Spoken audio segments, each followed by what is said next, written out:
महाभारत के समय के एक ऐसे महाज्ञानी, एक ऐसे ब्रह्मचारी, जी हाँ, हम बात कर रहे हैं भीष्म पिता की, जिनकी बातें, जिनकी नीतियाँ यदि आप अपने जीवन में उतारते हैं तो आपको निश्चित ही सफलता आपके हाथ लगेगी। तो आइए इस वीडियो में जानते हैं भीष्म पितामह द्वारा बताए गए उन 10 नीतियों के बारे में जो कि आपको एक सफल इंसान बना देगी। पितामह भीष्म ने युद्ध के पहले और बाद में बहुत ही महत्वपूर्ण बातें कही थी। ऐसी कई बातें थी जिसे उन्होंने धृतराष्ट्र, दुर्योधन, कृष्ण, अर्जुन और युधिष्ठिर से कहा था। सरसैया पर लेटे भीष्म पितामह ने युधिष्ठिर को संबोधित करके सभी को उपदेश दिया। उनके उपदेशों में राजनीति, नीति, जीवन और धर्म की गुण बातें होती थी। तो आइए इस वीडियो में जानते हैं कि भीष्म पितामह ने क्या कहा था। नंबर 1 है, ऐसे वचन बोलो जो दूसरों को प्यारा लगे। दूसरों को बुरा भला कहना, दूसरों की निंदा करना, बुरे वचन बोलना, ये सब त्यागने के योग्य है। दूसरों का अपमान करना, अहंकार और दंभ, यह अवगुण है। नंबर 2 है, त्याग के बिना कुछ प्राप्त नहीं होता। त्याग के बिना परम आदर्श की सिद्धि नहीं होती। त्याग के बिना मनुष्य भय से मुक्त नहीं हो सकता। त्याग की सहायता से मनुष्य को हर प्रकार का सुख प्राप्त होता है। नंबर 3 है, सुख 2 प्रकार के मनुष्यों को मिलता है। पहला उनको जो सबसे अधिक मूर्ख है, दूसरा उनको जिन्होंने बुद्धि के प्रकाश में तत्वों को देख लिया है। जो लोग बीच में लटक रहे हैं वे दुखी रहते हैं। नंबर 4, जो पुरुष अपने भविष्य पर अधिकार रखता है, अपना पथ आप निश्चित करता है, दूसरों की कठपुतली नहीं बनता, जो समय अनुकूल तुरंत विचार कर सकता है और उस पर आचरण करता है, वह पुरुष सुख को प्राप्त करता है।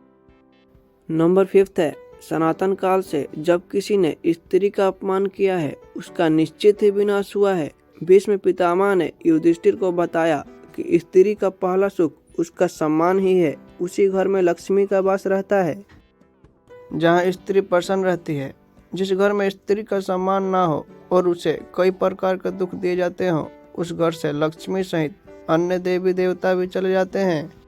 नंबर 6, भीष्म पितामह ने युधिष्ठिर को बताया कि जब नदी पूरे वेग के साथ समुद्र तक पहुंचती है तो बड़े से बड़े वृक्ष को बहाकर अपने साथ ले जाती है। एक बार समुद्र ने नदी से पूछा कि जब तुम्हारा जल प्रवाह इतना शक्तिशाली और तेज है कि उसमें बड़ा से बड़ा पेड़ बह जाता है, लेकिन ऐसा क्या है कि छोटी घास, कोमल बेल और नरम पौधों को बहाकर नहीं ला पाती? नदी ने कहा कि जब मेरे जल का बहाव आता है तो बोले अपने आप झुक जाती है, किंतु पेड़ अपनी कठोरता के कारण यह नहीं कर पाते हैं, इसलिए मेरा प्रवाह उन्हें उखाड़कर बहा ले जाता है।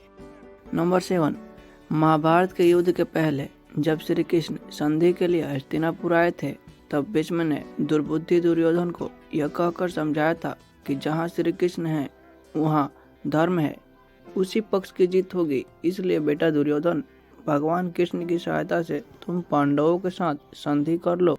यह संधि के लिए बड़ा अच्छा अवसर हाथ आया है। व्यक्ति को सदा धर्म की ओर ही रहना चाहिए।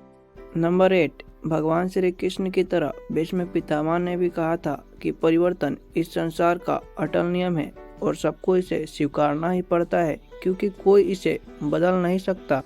नंबर 9, भीष्म पितामह ने कहा था कि एक शासक को अपने पुत्र और अपनी प्रजा में किसी भी प्रकार का कोई भी भेदभाव नहीं रखना चाहिए।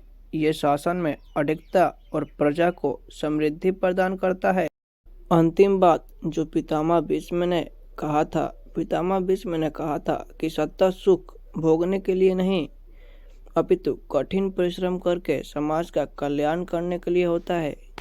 फ्रेंड्स, वीडियो अच्छा लगा हो तो इस चैनल को सब्सक्राइब और बेल आइकन को प्रेस कीजिए ताकि और भी इस तरह का इंफॉर्मेटिव वीडियो आप तक मेरे चैनल के माध्यम से तुरंत पहुंच सके।